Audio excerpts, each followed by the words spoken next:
Tomorrow, the Boise Pride Festival will kick off in downtown Boise, but one specific event previously scheduled for Sunday will not. Boise Pride organizers confirming late today the kids' drag show has officially been postponed, citing safety concerns for the children. This after 2 days of public controversy. Idaho Republican Party Chairwoman Dorothy Moon, one of the strongest voices in the argument, Moon claiming the events are an effort by, quote, the radical left, out-of-state corporate donors and legacy media to sexualize children. And she's used her platform to push party members to protest and contact sponsors to encourage them to drop out. 3 sponsors so far backing out, those sponsors being Zions Bank, Idaho Power, and the Idaho Department of Health and Welfare. It's all over 2 events involving children. But worth noting, Boise Pride says they're not losing any money. In fact, they've raised more than $10,000 since just yesterday as a new sponsor, Zion Cannabis from Oregon, steps in. This afternoon, Idaho News 6 spoke with a local drag queen for their reaction to the controversy surrounding the kids' drag show before it was canceled. If you have that leadership, you should be using it for the greater good of the people of the state. And there are many different forms and different types of people in the state. And we may see differently on so many things, but that's okay. That's what makes the world a better place. We need all of these types of people. In a statement, Zions Bank, the first sponsor to pull from the event, saying they previously supported the Pride Festival as it is an important way to support LGBTQ employees, but they committed to sponsorship before they were aware of the children's activities. Idaho Power, meantime, today issuing a statement saying they pulled due to programming changes after they signed on as sponsors, but say they, quote, continue to support our diverse communities. The latest to withdraw involvement, the Idaho Department of Health and Welfare pulled support from Project Filter and the Idaho HIV, STD, and Hepatitis Prevention Care Program. The department saying they support LGBTQ plus Idahoans, but this year's Pride event has caused confusion over whether the department endorses activities involving minors. The event will have an increased private security presence this year. Boise police will also be on hand at the event, as they are at any large downtown gathering. As is standard procedure, they've worked with organizers to develop security plans and address any concerns. Safety, a community concern, and police ask if you see something, say something so they can properly respond. Meteorologist Scott Dorval with the Idaho News 6 forecast. Hello again, everyone. As we take a look at what's happening across the Northwest, a huge change in our weather picture has moved in. Look at the deep blue sky, which I thought might not come in today because of the smoke, but that's about to change as smoke moves in. But that's a sign of a cooler Canadian air mass working its way in from the north and west. Unfortunately, smoke will be accompanied by it later tonight and as we go into tomorrow as well. But 83 degrees instead of being well up into the 90s to near 100. So a huge change. That northwest wind continues to keep us on the cool side. And because of the wind, we've got a red flag warning until 9 o'clock tonight. There's been a new fire just northwest of Wendell, the sheep fire, 2,000 acres and running to the east here. And so, again, a high fire danger here because of the wind, but the wind will start to settle down as we go in later tonight and for tomorrow as well. So 80 degrees, that's it. Some haze and smoke will start to increase maybe later this evening and overnight tonight. Look at this low temperature, 46 in the Treasure Valley. When you wake up tomorrow, cool and comfortable in the morning. High temperatures barely getting above 80, but there's going to be more smoke around. I'll talk more about that, plus a tropical storm affecting Southern California coming up. Fire activity picking up significantly on the Ross Fork fire as storm clouds and high winds sweep across the Sawtooth yesterday evening and throughout the night. Fire activity growing so intense that in some areas, firefighters had to withdraw back to their safety zones. The blaze is now burning across 31,000 acres. There are currently no reports of burned structures, but fire officials with Great Basin Team 3, a number of structures along the South Fork of the Boise River will be assessed should the fire move south. Right now, nearly 500 personnel are assigned to the fire. A concerning new trend for some Idaho wildfires: suspected arson. The Idaho Department of Land says it's beefing up its team to better investigate new fire starts and hold people accountable. IDL has collaborated with the Idaho State Fire Marshal's office and law enforcement to arrest 2 suspects in recent weeks, with another arrest pending.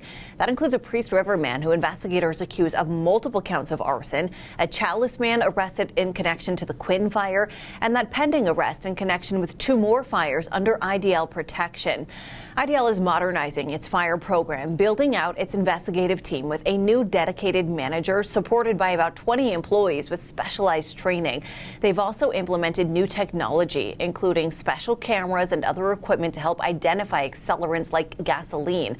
As we've reported, if you start a fire out of negligence, you can be held liable for the cost of fighting it, which is rarely cheap. But IDL can only pursue civil actions. That's why they've partnered with the Idaho State Fire Marshal and law enforcement to help them build strong cases and press criminal charges.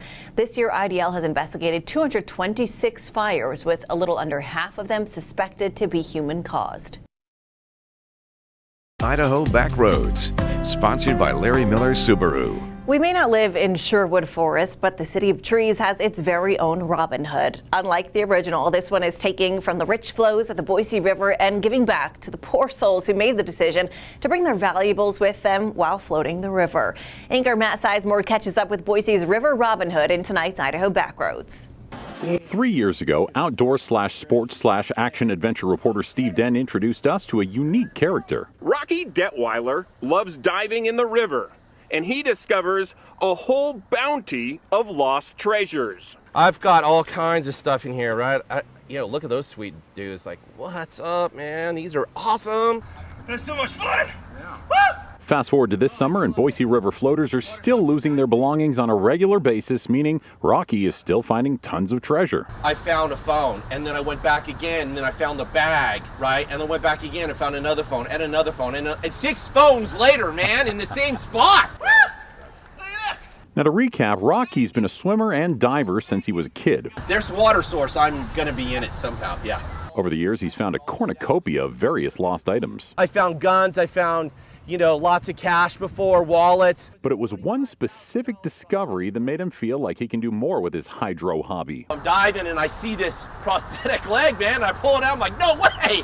Like, who loses a leg? What happened here? And after finding yet another prosthetic leg, the River Robin Hood was born, creating a service unheard of in the Treasure Valley. I wanted to create something where people could go and get some of their items back. 2022 has possibly been the River Robin Hood's busiest season yet. This is kind of what I found this year. Some of these phones are broken. They don't turn on, so I can't return them. These 6 I found yesterday with ID, and these 3 key. This is all yesterday. Just on one float. It was easily one of my biggest finds ever. But these are prescription sunglasses, guys. These right here, this is several $1,000s just right here. And though float season is now over and he may dive a few other places around the globe, in the South Pier of Miami, nobody dove that, and I found a phone there. Yeah, man. Yeah. How do you lose your shorts? This River Robin Hood Sherwood Forest is Boise, Idaho. It's one of the only places in North America, Matt, where a river runs through town and where there are park systems on both sides of the river. One of the only places in North America, one of the only cities. This is an amazing city. Woo! I love this, man. Matt Sizemore, Idaho News 6. I'm Chief Meteorologist Scott Dorval. Cooler weather has moved into the northwest, and it may be cooler in McCall, but it's going to be a lot cooler coming up the next few days. We'll look at the forecast right through the upcoming weekend next. Meteorologist Scott Dorval with the Idaho News 6 forecast. Well, the cooler winds were blowing last night, and the real cool temperatures beginning to push into the northwest. Look at these readings. Yellows and greens showing up now only in the 70s. Central Idaho and points to the north, 72 Seattle, 77 in Baker City, Boise at 82, and then the high temperature in Twin Falls only 82. So cool weather, northwesterly winds, keeping the sky clear, but we're going to start to bring some of that new smoke that's being produced today on those northwesterly winds. Cooler, breezy conditions coming in, but the smoke will start to soon follow. into the Treasure Valley. But temperatures are going to stay cool, and we're really going to notice it tonight as things really start to drop. The coolest part of the air mass is a little further to the north of the east. See these showers and storms over here? I want to take a closer inspection because this is the future snow. That's right, future snow. Here's a little bit on the southeast side of Glacier, and look at this, some snow falling just off of I-90 here in the mountains northwest of Casper, south of Billings in northern Wyoming. This is snow, the first charts showing up of the season. Typically, it happens in September, but wow, what a huge change with temperatures that had been in the 80s in the lower elevations. Now the higher elevations in Wyoming will be seeing snow. And talk about unusual, Hurricane K, which will likely become a tropical storm, here's it's interacting with land right now, going right up the Yucatan Peninsula, actually the Gulf of California, west of the Gulf of California, off the coast here of the Baja. And as it tracks to the north and west, it goes very close to southern portions of California. Winds to 45 miles an hour in the center, but winds could gust to 50 to 55 just along the coastline around San Diego. This is going to be an impressive storm system. There's the swirl right there, and outer bands are going to come up and soak parts of Southern California. So there's likely to be flash flooding going on between Friday and Saturday evening, probably east of San Diego and some of the desert areas. There could be some pretty heavy rain coming in. Some of the computer charts are predicting some pretty high amounts, more than 4 inches just in the Southern California, just over the Mexico border. This shows maybe an inch in San Diego and upwards to 2 to 2.5 inches in Los Angeles. So there's a potential for flooding in this location here. There is a flood watch in effect for Southern California just to south of Vegas.